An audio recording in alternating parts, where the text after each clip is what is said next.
वो शब्द आपने कई बार सुना होगा, कई बार हमने उस क्रिया के थ्रू, उस शब्द के थ्रू हमने कई बार उस बात को अपने जीवन में अपनाया किया होगा, लागू किया होगा। लेकिन मैं आज आपको बताना चाहूंगा कि बाइबल इस विषय के लिए क्या कहती है। लेकिन उस विषय में जाने से पहले मैं आपको बाइबल की प्रॉमिसेस, कस्में, वादे जो हमने करते हैं ना, कभी कभी हम अपने पति पत्नी अपने बच्चों से कस्में वादे खाते हैं, माता पिता अपने बच्चों से कस्में प्रॉमिसेस करते हैं कि बेटा अगर तुम इस साल अच्छा रिजल्ट लाओगे, अच्छे से पढ़ोगे लिखोगे, अच्छा परसेंटेज लाओगे तो मैं तुम्हें ये दिला दूंगा या ये दिला दूंगी या ये अच्छी चीजें आपके लिए प्रोवाइड की जाएगी। तो कई बार हमने अपने जीवन में कस्में वादे खाए हैं, प्रॉमिसेस किए हैं, है ना। और कई बार कस्में वादे टूटते भी। अगर हम देखें तो प्रेमी प्रेमिका क्या कस्में वादे खाते हैं, मैं तेरे लिए चांद तारे तोड़ के ला सकता हूं, मैं तेरे लिए 7 समुद्र पार करके ला सकता हूं। क्या होता है, सिर्फ लुभाने के लिए, कभी ऐसा होता नहीं। लेकिन क्या करते हैं कि हाँ भाई मैं तेरे लिए ये कसम खाता हूँ, ये चीज करता हूँ, मैं तेरे लिए ये करती हूँ कि मैं तुम्हारे लिए ऐसा कर रही हूँ। हस्बैंड वाइफ भी जब उनका विवाह होने जाना रहता है तो पूरी कलीसिया बैठी रहती है और पासवान के सामने पति पत्नी खड़े होते हैं, नवविवाहित जोड़ा, और क्या प्रॉमिसेस करते हैं कि मैं तेरे दुख में, सुख में, उठते बैठते, गरीबी में, कंगाली में, खुशहाली में मैं तेरा साथ दूंगा। दोनों कस्में प्रॉमिसेस करते हैं, एक दूसरे से वाचा बांधते हैं। तो यहाँ पर हमें इस बात को देखना है कि प्रॉमिसेस, कस्में, वादे क्या होते हैं और परमेश्वर और मनुष्य के बीच में जो वाचा होती है वो क्या होती है, और उसके बाद मन्नत क्या होती है।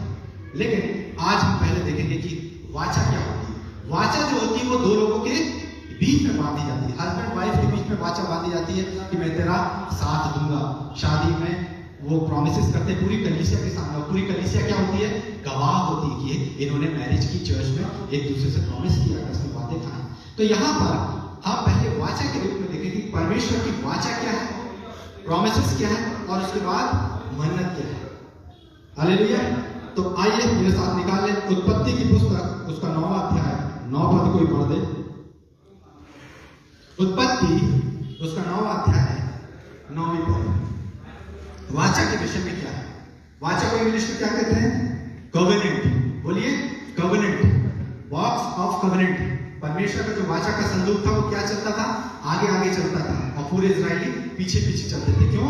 क्योंकि परमेश्वर ने वाचा बांधी थी कि 40 साल ना तो तुम्हारे जूते फटेंगे ना कपड़े, और मैं तुम्हें खिलाता पिलाता रहूंगा। ये वाचा थी, परमेश्वर की प्रॉमिस थी। तो परमेश्वर ने सबसे पहले मनुष्य से कौन सी वाचा बांधी, पढ़ी उत्पत्ति उसका 9वां अध्याय 9 पद। सुनो मैं तुम्हारे साथ और तुम्हारे पश्चात जो तुम्हारा वंश होगा उसके साथ भी वाचा बांधता हूँ, और सब जीवित प्राणियों से भी जो तुम्हारे संग हैं, क्या पक्षी, क्या घरेलू पशु, क्या पृथ्वी के सब बनेले पशु, पृथ्वी के जितने जीव जंतु जहाँ से निकले हैं, और मैं तुम्हारे साथ अपनी ये वाचा बांधता हूँ। अब 13 पद पढ़ते हैं, 13-14। मैंने बादल में अपना धनुष रखा है, वह मेरे और पृथ्वी के बीच में वाचा का चिन्ह होगा, और जब मैं पृथ्वी पर बादल फैलाऊं तब बादल में धनुष दिखाई देगा।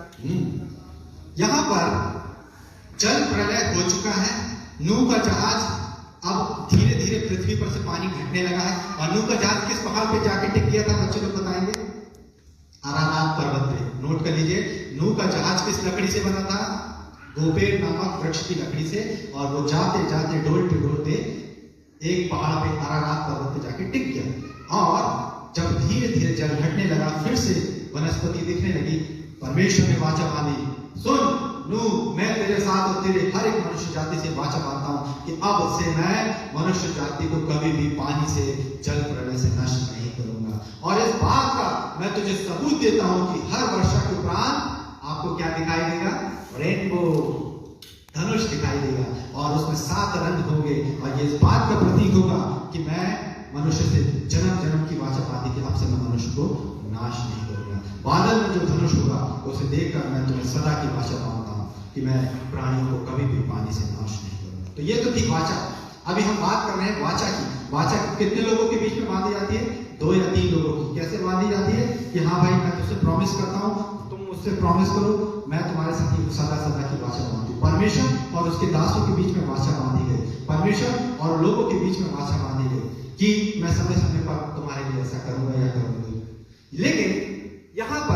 आज आपके लिए जो विषय लाया है, ना तो प्रोमिसेस हैं, ना कसमें वादे हैं, है ना। कसमें वादों को इंग्लिश में प्रॉमिस कहते हैं, वाचा को इंग्लिश में क्या कहते हैं? कवेनेंट, है ना। परमेश्वर की वाचा, बॉक्स ऑफ कवेनेंट, परमेश्वर का जो संदूक था, वाचा का संदूक लोग लेके चलते थे और क्या गाना गाते थे? लश्करों के रहब के संदूक तू हजारों में लौट गया। उसके सामने जब वो चलता था, एक पवित्र उपस्थिति रहती थी परमेश्वर की, बादल के खंभे के समान और आग के खंभे के समान वो पवित्र उपस्थिति उस वाचा के संदूक में बनी रहती। तो परमेश्वर ने अपने लोगों से वाचा बांधी, लोगों ने परमेश्वर से वाचा बांधी। वाचा कितने लोगों के बीच में बांधी जाती है? दो लोगों के बीच में, दोनों परस्पर जिम्मेदार होते हैं, दोनों बाध्य हो जाते हैं उस वाचा में, दोनों जुड़े जाते हैं। कोई भी हाथ पीछे नहीं खींच सकता। यदि आपने किया तो वो वादा फरोशी कहलाएगी, है ना। हमने अपने प्रॉमिस को तोड़ा। लेकिन आज जो विषय है वो है मन्नत।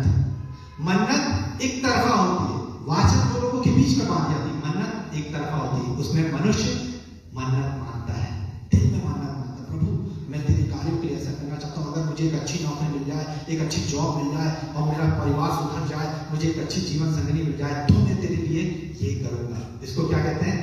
मन्नत।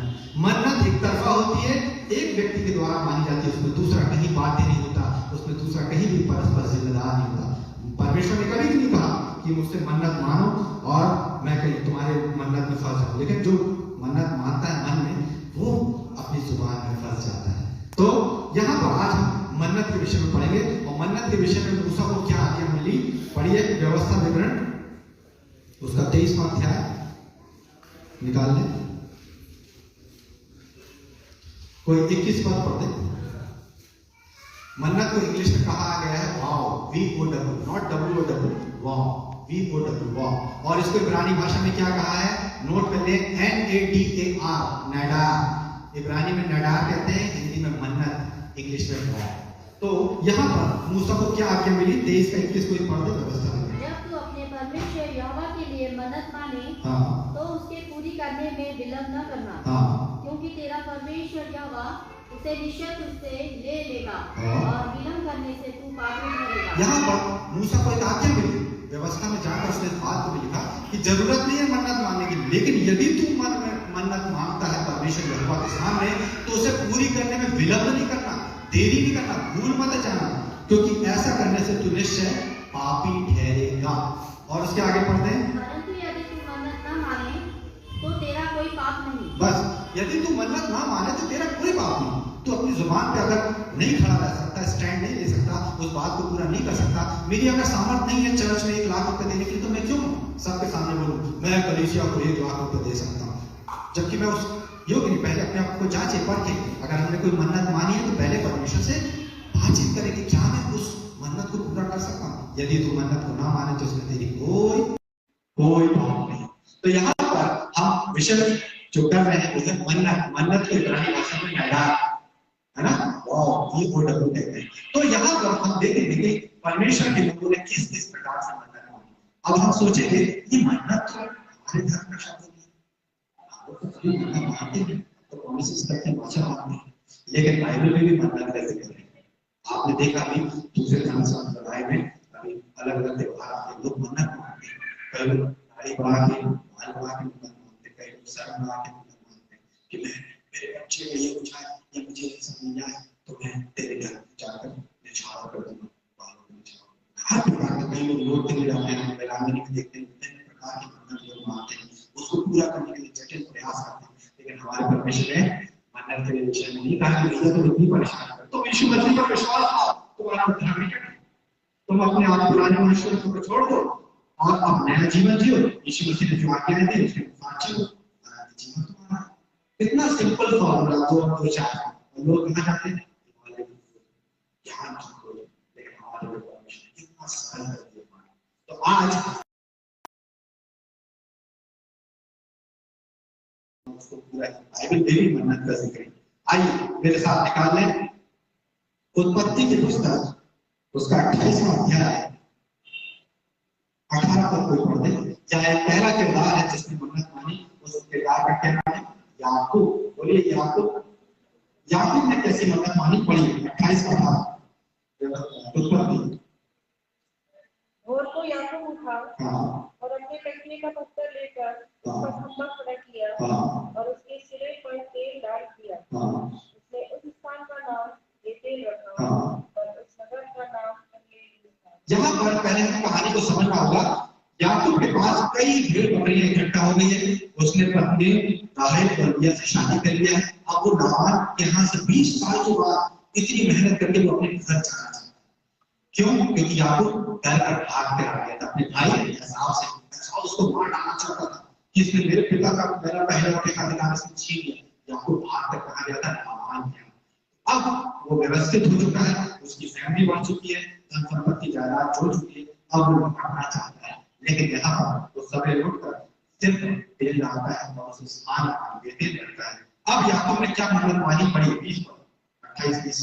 तब याकूब ने ये मन्नत मानी, यदि परमेश्वर मेरे साथ रहकर इस यात्रा में मेरी रक्षा करे और मुझे खाने के लिए रोटी और पहनने के लिए कपड़ा दे और मैं अपने पिता के घर में कुशल क्षेम से लौट आऊं, तो यहोवा मेरा परमेश्वर ठहरेगा। बस यहाँ पर हमें कहानी को समझना होगा। उस समय लोग कहाँ से जाते थे?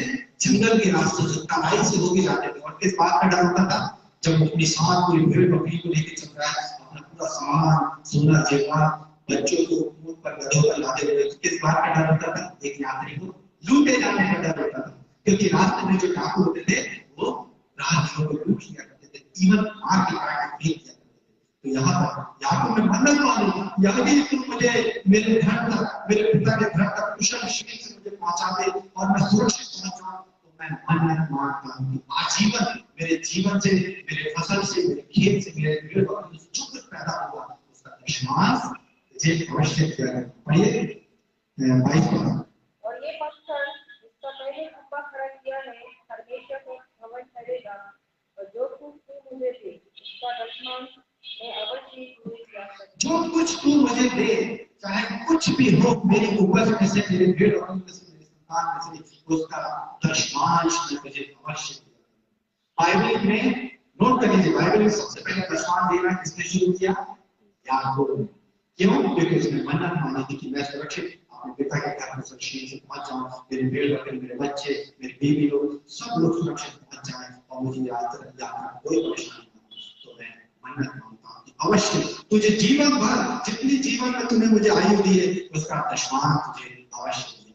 हालेलुया। तो यहाँ से दशमांश की पद्धति शुरू हुई।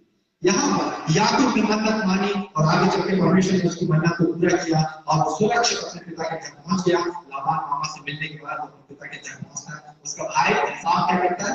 उसको गले से लगा देता है, जबकि वो पहले अपने एक ग्रुप को आगे खींचता है कि भैया अगर गुस्से में होगा तो उनको मारेगा, लेकिन लाबान एसाव उसको गले से लगा। तो यहाँ पहला ऐसा किरदार है, याकूब ने मन्नत मानी, परमेश्वर उसकी मन्नत को पूरा किया और सुरक्षित पहुंचा। आज ही उसने दशमांश दिया। अब बाइबल के दूसरे किरदार में जाएंगे। दूसरी किरदार एक स्त्री है। अब मैं बहनों से पूछना चाहूंगा, कौन सी स्त्री थी जो जन्म से बांझ थी? मेरे साथ निकालने पहला शमूएल, हन्ना। हन्ना के विषय में हम पढ़ेंगे। पहला शमूएल, पहला अध्याय। यहाँ पर पढ़ेंगे हम पहले 4, 1-4, पहला शमूएल 1-4-5। यहाँ एक स्त्री है हन्ना जो बांझ है, लेकिन अब वो कैसी मन्नत मांगती है उसको पढ़िए। जब एलकाना मेलबलि चढ़ाता था, तब तक अपनी पत्नी पनिन्ना को और उसके सब बेटे बेटियों को दान दिया करता था। हन्ना को मैं गुना दान दिया करता था, क्योंकि वह हन्ना से प्रीति रखता था और भी यहोवा ने उसकी को बंद कर रखी थी। यहाँ पर एक पति है एलकाना, उसकी 2 पत्नियां हैं, हन्ना और पनिन्ना।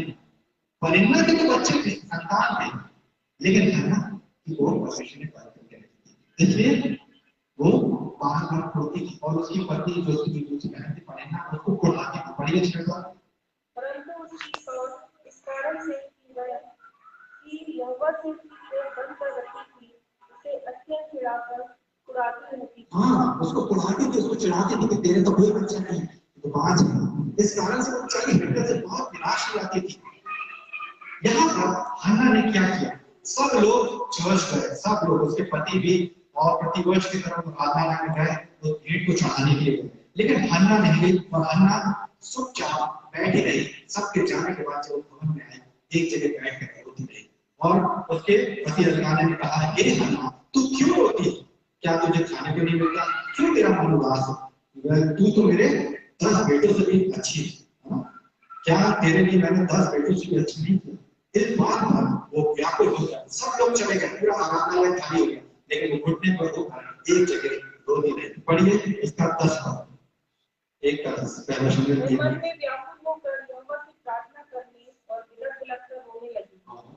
और उसने ये मन्नत मानी, हे सेनाओं के यहोवा, यदि तू अपनी दासी के दुख पर सचमुच दृष्टि करे और मेरी स्थिति दे और अपनी दासी को भूल न जाए और अपनी दासी को पुत्र दे, तो मैं उसे उसके जीवन भर के लिए यहोवा को अर्पण कर दूंगी और उसके सिर पर चढ़ा के नाम पाएगा। यहाँ पर हन्ना व्याकुल है, बिलख बिलख के रो रही है, बिलख बिलख के रो रही है, उसके मुंह से शब्द नहीं निकला, वो खुदा है, वो खुदा है। तो जो याजक था देवी बोलता, शायद ये मदिरा का नशा है। आराधनालय में तो पीकर आ गए, तो बोलती, नहीं प्रभु, मैंने मदिरा का सेवन नहीं किया, मैं पीकर नहीं आई, लेकिन मेरा मन व्याकुल है। मुझे पिता परमेश्वर से आज मैंने मन्नत मानी है कि यदि मेरे को एक पुत्र दे तो मैं आजीवन उसको परमेश्वर की वेदी की सेवा के लिए अर्पण कर दूंगी, उसके सिर पर चित्राने के लिए परमेश्वर का नाज़ीर होगा, परमेश्वर का नबी होगा। और वो रो रही थी। आपको मालूम है एक और कौन सा राजा था जो बिलख बिलख के रोया? हिजकिय्याह राजा को कह दिया नबी ने कि अब तू निश्चय मरने वाला है। वो कमरे में जाकर बिलख बिलख कर रोने लगा और वो याजक दूर जा भी नहीं पाया था। परमेश्वर इसकी तो परमेश्वर ने क्या कहा, सुन, मैंने तेरी प्रार्थना तो सुना है, लेकिन तेरे आंखों के आंसू को देखा है। जब हम रोते हैं, बिलख बिलख के रोते हैं, तो हमारे सामने परमेश्वर खड़ा होता है, वो हमारे आंखों को, आंसुओं को अपने कुप्पी में रखता है। तो जब आप रो रो के प्रार्थना करेंगे अपने परिवार के, अपने समाज के, क्यों नहीं बता रही है? क्योंकि परमेश्वर हमारे सामने उपस्थित रहता है। सुन, मैंने तेरी प्रार्थना को तो सुना है, लेकिन तेरे आंखों को देखा है। यहाँ हन्ना रो रही है, व्याकुल है, रो रो के बिलख बिलख के प्रार्थना करती, मुझे एक संतान दे, एक संतान दे। और क्या हुआ आगे चल के पढ़िए 20 में पढ़िए, पहला शमूएल 1:20। तब हन्ना गर्भवती हुई और उस समय पर उसके एक पुत्र हुआ और उसका नाम शमूएल रखा, क्योंकि वह कहने लगी, मैंने यहोवा से मांग करके पाया है। यहाँ पर परमेश्वर ने इसकी मन्नत को पूरा किया। हन्ना ने मन्नत मानी, हन्ना की मन्नत को पूरा किया, गर्भवती हुई, उसका एक बेटा हुआ और उसका नाम क्या रखा? शमूएल, यानी यहोवा से मांग कर पाया हुआ। यहोवा से प्रार्थना में मांगा है, इसलिए मांग कर पाया। हर नाम का अर्थ है भाई, शमूएल का भी अर्थ है तो मूसा का भी अर्थ है। मूसा का मतलब जल से निकाला, हर व्यक्ति के शब्द का अर्थ है। तो यहाँ पर परमेश्वर उसकी मन्नत को पूरा किया। सब लोग प्रतिवर्ष की चढ़ाने, भेंट चढ़ाने, लेकिन हन्ना नहीं, क्योंकि हन्ना ने प्रॉमिस किया कि जब तक बच्चे का दूध नहीं छूट जाए, ये बच्चा थोड़ा परिपक्व नहीं हुआ, तब तक मैं इसको वेदी में नहीं रहूंगा। 24 पद में क्या हुआ? पढ़िए 1:24। जब उसने उसका दूध छुड़ाया तब वह उसको कर ले गई और 3 बछड़े और एपा भर आटा और कुप्पी भर दाख की ले गई। 24 पद। तब हन्ना ने कहा, हे मेरे प्रभु, तेरे जीवन की शपथ, हे मेरे प्रभु, मैं वही स्त्री हूँ जो तेरे पास यहीं खड़ी होकर यहोवा से प्रार्थना करती हूँ। ये वही बालक है जिसके लिए मैंने प्रार्थना की थी और यहोवा ने मुझे मुंह मांगा कर दिया है। यहाँ पर अकेले में हन्ना बोली, हे प्रभु, तूने मेरी मन्नत को पूरा किया। देख, ये वही बालक है, मैंने इसका दूध छुड़ाया, आगे खड़ी होने के लायक हो गया। मैं वही स्त्री हूँ जो तेरे सामने गिड़गिड़ा के प्रार्थना कर रही थी। आज 28 पद में लिखा कि मैं इसे यहोवा को अर्पण कर दूंगी। और उसने अपने बालक शमूएल को, सोचिए 5 उसके बाद कितने वर्षों के बाद उसको बच्चा मिला, वो अपनी जुबान से कर सकती थी, वो कह सकती थी नहीं, वो क्या जो रात गई बात गई, अब मेरा बच्चा मुश्किल से मिला, लेकिन उस बात से मुकरी नहीं, उस बच्चे को वेदी के सामने अर्पण कर दिया। बोले ये सदा उसकी वेदी की सेवा में किया करेगा, क्योंकि मैंने यहोवा से मांग कर पाया। और आगे चलते लिखा है कि उसने उसको यहोवा को दंडवत कर दिया और वो आजीवन वो बच्चा बड़े होने तक, शमूएल बनने तक, शमूएल नबी बनने तक वेदी की सेवा में। हालेलुया। तो हमने देखा याकूब ने मन्नत मानी, अपनी मन्नत को पूरा किया, दशमांश दिया। हन्ना ने मन्नत मानी, परमेश्वर ने उस मन्नत को पूरा किया, उसने उस बालक को वेदी के लिए अर्पण कर दिया। वो बच्चा जीवन भर सेवा किया और उसका परिणाम क्या मिला? परमेश्वर की योजना होती है काम के पीछे। वो बालक इजराइल का पहला नबी बना, फर्स्ट नबी, है ना? पहला जो प्रॉफिट, जो पहला नबी कहलाया वो शमूएल नबी बालक शमूएल। हालेलुया। यहाँ पर हमने देखा दो ऐसे किरदार। अब तीसरा और आखिरी ऐसा किरदार है जिसके विषय में आज तक आपने नहीं सुना होगा, उस पर किसी ने प्रचार नहीं किया, उस व्यक्ति को किसी ने पूछा ही। आज उस व्यक्ति ने कैसी मन्नत मानी, किस विषम परिस्थिति में मन्नत मानी, उस बात को आप देखें। यह तीसरा किरदार है, मेरे साथ निकाल लें न्यायियों की पुस्तक, उसका 11वां अध्याय पहली पद को पढ़ो। न्यायियों 11:1 देखते हैं किसको पहले मिलता है। बच्चे लोग बाइबल खोलना सीखें, जल्दी पे पढ़ना सीखें, क्योंकि बहुत प्रभावी रहता है बाइबल को हमें सबसे पहले पढ़ने की बात है। न्यायियों 11:1। अब हमें मालूम होना चाहिए न्यायियों कहाँ पाया जाता है। हाँ, बस यहाँ पर हम देखेंगे कभी भी किसी ने यिप्तह के विषय में नहीं बोला। यिप्तह नाम एक गिलादी पुरुष था, परंतु उसकी क्या कमी थी? वो वेश्या करता था, नाजायज था, वो अपने पिता की जायज थी। और क्या हुआ? गिलाद से यिप्तह उत्पन्न हुआ, गिलाद के और भी बेटे बेटियां उत्पन्न हुए जो उसकी जायज संतान थी। वो बड़े हो गए और यिप्तह को ये कहकर निकाल दिया कि तो पराई स्त्री का बेटा है, तू अपने पिता के घराने में कोई भाग नहीं पाया। आपको मालूम है उस समय नाजायज संतान को वेश्या का बेटा होता था, उसको कोई भी अधिकार, कोई उत्तराधिकार नहीं मिलता पिता के घराने से, जो जायज संतान होती थी, और उसको तरह ठकाकर धक्के मार के निकाल दिया। अब परमेश्वर उसको कैसे इस्तेमाल करने जा रहा है? पढ़िए 4 पद। उस दिनों के बाद अम्मोनी इस्राएल से डरने लगे। तब अम्मोनी इस्राएल से डरते थे। तब गिलाद के वृद्ध लोग मुखिया को सोम देश से ले आने को गए। बस यहाँ पर उसको डरा धमका के भगा दिया गया है। वो गुफाओं में रहने लगा है और गुफाओं में असामाजिक तत्वों के बीच में इकट्ठा हो गया। उसके लिखा हुआ है तीसरे पद में कि यिप्तह के साथ निश्चय मनुष्य इकट्ठे हो गए। वो गुफाओं में रहते थे। उस समय के लोग कहा जाए असामाजिक डाकू चोर, उन लोगों के बीच में चारों शायद लेने पहुंच गया क्योंकि उसको तो निकाल दिया गया था। अब यिप्तह को परमेश्वर कैसे इस्तेमाल कर रहा है? कुछ दिनों के बाद उन लोगों को किन्हों ने घेर लिया? अम्मोनियों ने। और अम्मोनियों की कई हजारों लाखों की संख्या थी। अब इजरायली लोग आ गए। इजरायली लोग के बीच में कमेटी बैठी, वृद्ध लोग, वास्तविक कमेटी होती है जैसे, वैसे वृद्ध लोग बैठे, बताओ भाई क्या करें? चारों तरफ से अम्मोनियों ने घेर लिया है, अब कौन हमारा नेतृत्व करेगा? कौन हमारे ओर से लड़ने के लिए आगे बढ़ेगा? तब वृद्ध लोगों में से चिट्ठी निकली, अरे यिप्तह नाम गिलादी मनुष्य है, वो बड़ा शूरवीर है, हमने उसको निकाल तो दिया नाजायज संतान के रूप में, लेकिन हम उसके पास सकते हैं, शायद हमारी कोई मदद करे। आप यहाँ से पूछता हूँ, यदि आपके साथ किसी ने बुरा किया तो क्या आप उसकी हेल्प करेंगे? नहीं करेंगे। अच्छा तुम्हें लोगों ने मुझे निकाल दिया था गांव से, कैसे किस प्रकार से किस दुविधा में मैं रहा, अब तो मुझसे सहायता लेने आए, लेकिन यिप्तह ने ऐसा नहीं किया। पढ़िए 11:29, न्यायियों 11:29।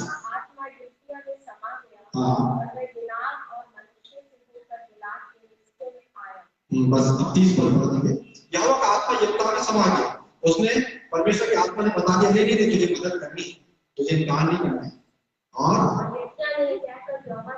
सुनिए का ध्यान से, यिप्तह ने यह कहकर मन्नत मानी, यदि तुम इस संडे अम्मोनियों को मेरे हाथ में कर दे, तो जब मैं कुशल के साथ अम्मोनियों के पास से लौट आऊं, तब जो कुछ मेरे गेट के सामने मेरे घर के द्वार से निकले वो यहोवा का ठहरेगा। सोचिए, उसने सोचा भी नहीं था कि कैसी कंडीशन आ जाएगी। मैं यहोवा से मन्नत मांगता हूँ कि इस संडे अगर तू अम्मोनियों को मुझे विजय दिला दे तो मैं जब नगर में प्रवेश करूंगा वेलकम करने के लिए, जो कोई मेरे नगर के पास से निकलेगा मैं उसे वो बलि करके छोड़ूंगा। उसने सोचा नहीं था कि कौन निकलने वाला है। हालेलुया। तब परमेश्वर ने उसकी मन्नत को पूरा किया। और 33 पद में क्या लिखा है? और वह अरोए से ले यूनी तक 24 नगर में बने अबेल बारामीम तक जीते जीते इन्हें बहुत बड़ी मार से मारता गया और अम्मोनी इस्राएलियों से हार गए। अम्मोनी इस्राएलियों से हार गए। परमेश्वर ने उसकी मन्नत को पूरा किया। अब क्या होने जा रहा है? किस परीक्षा में फंसने जा रहा है? पढ़िए 34। तब यिप्तह मिस्पा को अपने घर आया और उसकी बेटी डफ बजाती और नाचती हुई उसके गेट के लिए निकल आई। मैं इसकी इकलौती थी। सोचिए, यिप्तह ने सोचा नहीं होगा कि नगर में जब प्रवेश करूंगा तो वेलकम करने के लिए कौन निकलेगा, उसकी इकलौती बेटी। सोचिए उसका तो जब पाँव के नीचे से जमीन ही खिसक गई कि बड़े वेलकम के साथ वो अपनी सेना के साथ आगे बढ़ते हुए नगर में प्रवेश करता है और वहां से जब तबला बजाते हुए बच्ची अपने पापा का वेलकम करने के लिए निकलती है। इसको क्या मालूम है पापा ने क्या मालूम। सोचिए कितना बड़ा करेगा। चलिए आज हमसे कोई एक जोड़ी कपड़ों में मांगता है, अपनी चीज में से सबसे बेस्ट चीज मांगता है कि क्या मैं मन में कई असमंजस। सोचिए एक लौट की बेटी सामने आ गई है पिता के और उसके पास कोई दूसरा रास्ता नहीं क्योंकि उसने मन्नत मानी जो कोई नगर के द्वार से पहले प्रवेश करने के लिए मुझे वेलकम करने के लिए मिलेगा मैं उसको यहोवा के हुक्म में आगे क्या होगा। कोई बेटा ना बेटी नहीं थी, इकलौती बेटी थी। उसको देखकर क्या कहा, देखते ही उसने अपने कपड़े फाड़ कर कहा, हाय मेरी बेटी, तूने मेरी कमर तोड़ दी। हाँ, उसने रोकर कहा, हाय मेरी बेटी, तूने मेरी कमर तोड़ दी, तूने मेरे तो कष्ट देने वालों में से हो गई, परंतु मैंने जो यहोवा को वचन दिया है उसे नहीं मान सकता। क्या तुझे ही निकलना था नगर में प्रवेश करने के पहले, तुझे ही वेलकम करने के लिए निकला था। आज तो आधुनिक बेटी होती तो क्या होगा, मोबाइल चलाती। अरे बाबा आपने किया होगा, आपने मन्नत मांगी होगी परमेश्वर से, मैं यही जीवन है, मुझे पढ़ाई लिखाई करना, मुझे बड़े होकर अफसर बनना है, मेरा भी घर परिवार है, मुझे अपने परिवार को आगे बढ़ाना। मैंने किया होगा, लेकिन उस बेटी ने कोई भी आगे नहीं की। सोचिए, क्योंकि वो बेटी जानती थी उस सामर्थ्य परमेश्वर की, मेरे परमेश्वर ने कैसे मेरे पिता को मुझे दिया। अब उसने क्या कहा 36 पद, उसने उससे कहा, मेरे पिता, तुमने जो यहोवा को वचन दिया है और जो बात तेरे मुंह से निकली है उसी के अनुसार मुझसे बर्ताव कर, क्योंकि यहोवा ने तेरे अमोनी शत्रुओं से तेरा पलटा किया है। जो कुछ तूने यहोवा से बात की है, मन्नत मानी है, जो कुछ तूने प्रॉमिस की उसे कर, मैं कोई बुराई करूंगी बोले, क्योंकि परमेश्वर ने यहोवा ने अमोनिया पर तुझे किस प्रकार मुझे दिलाई, मैं जानती हूँ मेरा परमेश्वर सामर्थी है।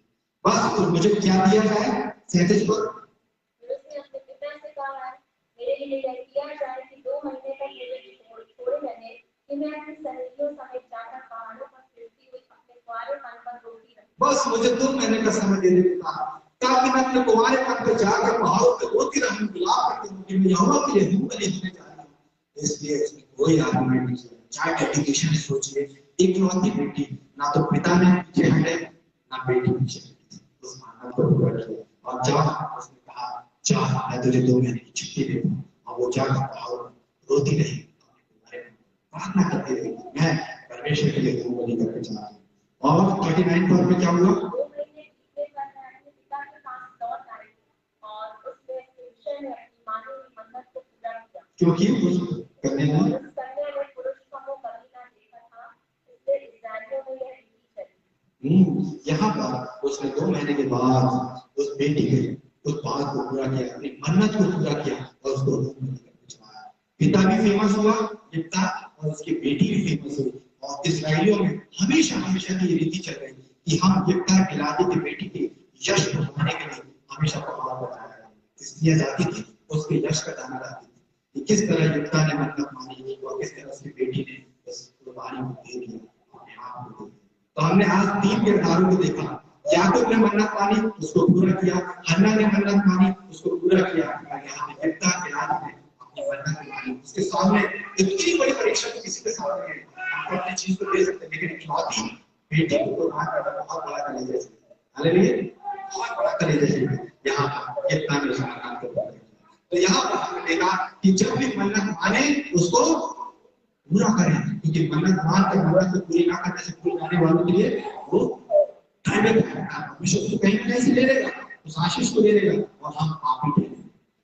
बाइबल का सबसे बुद्धिमान पुरुष कौन, सुलेमान। सुलेमान ने मन्नत के विषय में क्या बोला था उसको बोल के समाप्त करेंगे। सबोपदेशक कौन निकालता देखते हैं। सबोपदेशक नीति वचन के बाद होती है 5 और 5 को और इस बात को बोल के समाप्त करेंगे। मन्नत के विषय में क्या कहा सुलेमान, मन्नत मानकर करने से मन्नत का ना मानना ही अच्छा है। क्या क्या मन्नत मानकर उसको पूरी ना कर पाने से मन्नत को नहीं मानना अच्छा, मत मानो ना मन्नत। अब आप पूरी नहीं कर सकते मत मानो, क्यों अपराधी ठहरते, क्यों अपनी जुबान में फंसते, है ना। यीशु मसीह ने पहले उपदेश में क्या कहा, तेरी बात हाँ कि हाँ, ना कि ना नहीं होना चाहिए, क्योंकि किसी भी प्रकार की शपथ नहीं खाना, कोई कसम नहीं खाना, न यरूशलेम की क्योंकि वो महाराजा का नगर है, न पृथ्वी की क्योंकि परमेश्वर की पांव की चौकी है, हाँ, न स्वर्ग की क्योंकि परमेश्वर का सिंहासन। एक बार हाँ कि हाँ, ना कि ना। जब भी हम किसी से कोई बात करें, सीधी बात करें, हाँ कि हाँ, ना कि ना। नहीं भाई मुझसे ये नहीं हो सकता, हाँ भाई मैं ये कर सकता, क्योंकि इससे अधिक जो भी होता है वो लाए से होता है। हम अपनी जुबान पे फंसते हैं, है ना। याकूब क्या कहता है 5वें पद में, जीव के वश में मृत्यु और जीवन दोनों, जो उसको काम में लाना जानता है उसका फल भोगे। तो हमें अपनी जुबान का सही इकरार करना है, सही बात को बोलना है, कोई ऐसी बात टेस्ट ना नहीं बोलना है कि उसको बुरा ना लगे। आज हमने किसके विषय में पढ़ा, मन्नत के विषय। मन्नत को इंग्लिश में क्या कहते हैं, VOW वाव, है ना, नॉट WOW, VOW वाव। और इब्रानी भाषा में नडार, NADAR। इसको हमेशा ध्यान रखें। हमने अपने जीवन में, आज अपने जीवन का मूल्यांकन करें, प्रार्थना में जाए और बोले कि यदि प्रभु मैंने कोई मन्नत मानी थी और उसको भूल गया तो आज मुझे स्मरण दिलाए। ऐसा ना हो कि विलंब करने से पहले आज यदि हमने परमेश्वर के सामने कोई प्रॉमिसेस किए हैं, कसम वादे खाए हैं, शपथ खाई है, प्रॉमिसेस किए हैं, आशा बांधी है, मन्नत मानी तो उसको आज पूरा करें। हालेलुया। परमेश्वर के वचन के द्वारा पढ़े जाने के द्वारा, सुने जाने के द्वारा सब चीजें आज हम छोटी प्रार्थना करेंगे। पवित्र पवित्र पवित्र सेनाओं के यहोवा परमेश्वर पिता, स्वर्ग और पृथ्वी आपके वैभव से परिपूर्ण है, आपकी ही महिमा हो गई। हाँ, हमारे जीवित महान कार्य दयालु परमेश्वर पिता, राजाओं के राजा, प्रभुओं के प्रभु और हमारे न्यायकर्ता, त्राणकर्ता, सर्वज्ञानी, सर्वव्यापी, अविरत से कोप करने वाले, अति करुणामय परमेश्वर, सेनाओं के यहोवा परमेश्वर, हम आपके चरणों में नजदीक आते हैं। पिता जी धन्यवाद और धन्यवाद और धन्यवाद के बलिदान चढ़ाते हैं, क्योंकि धन्यवाद के बलिदान का चढ़ाने वाला आपको महिमा करता है। और हम में ना कोई खूबी है ना लियाकत है, लेकिन जो आपने जीवन दिया वो हदायत कर दिया है, और हम नाश में मिटने के आपकी महान करुणा है। आज भी आपने हम सबको एक नए तरोताजगी के साथ इस सुंदर विश्राम दिन दिखाया। आज रविवार आराधना में पिता हम आपके भवन में आ सके, आपके गीतों को गाने पाए, आपके वचनों का पालन करने को पाया पिता। हाँ परमेश्वर, कई बार हम मनुष्य जाति से भूल बचूक हो जाती है, कई बार हम मन्नत मानकर आपसे प्रश्न वादे प्रोमिसेस करके हम भूल जाते हैं पिता। आज हम बातों को याद करते हैं पिता, यदि हमने अपने जीवन में व्यक्तिगत रूप से, पारिवारिक रूप से, सामाजिक रूप से, कलीसियाई रूप से किसी भी प्रकार की मन्नत मानी है तो आज हम उसको पूरा करने पाए पिता। हमें ऐसी तौफीक दे, ऐसी सामर्थ्य दे, शक्ति दे कि हमने जो भी आपके भवन में आके व्यक्तिगत रूप से कभी भी कोई भी प्रॉमिस की है आप उसको पूरा करने पाए, अपनी मन्नतों को पूरा करने का पाए पिता। क्योंकि आपने कहा है कि यदि तुम मन्नत ना माने तो इसमें तेरा कोई अपराध नहीं, तो किसी प्रकार से माफी नहीं मिलेगा, लेकिन यदि तुम मन्नत मानता है तो उसको पूरा कर। आप हमें ऐसी सामर्थ्य शक्ति दे कि हम अपने परिवार के लिए जो भी मन्नत मानी, व्यक्तिगत रूप से हमने जो भी प्रॉमिसेस किए आज हम उसको पूरा करने पाए। धन्यवाद देते हैं पिता परमेश्वर समय के लिए, आपने समय दिया पिता परमेश्वर, जो वचन आपने दिया बड़ी सामर्थ्य के साथ इस विषय को मैंने अपने कलीसिया को रखा पिता। सुनने वालों के मनों पर पिता परमेश्वर कब्जा करना, इसे इस वचन को शैतान चुराने ना पाए पिता, इस वचन की रक्षा करना, ये वचन हमारे जीवन में फलवंत हो, 60 गुना 100 गुना फल। और ना हम केवल खुद अपने आप को बचाएं, ना खुद बचे लेकिन और को भी बचाने वाले बन सके पिता। हाँ पिता परमेश्वर, बाइबल सोसाइटी के लिए प्रार्थना करते हैं, बाइबल सोसाइटी के द्वारा वचन जगत के छोर तक फैलने पाए और जगत के कोने कोने तक, गांव गांव, शहर शहर तक ऐसे लोगों तक ये वचन पहुंचे जिन्होंने अभी सच्चे खुदा को नहीं जाना। क्योंकि जब ये वचन पहुंचता है, एक आत्मा भी पढ़कर मन फिराती है तो आसमान में खुशी मनाई जाती है।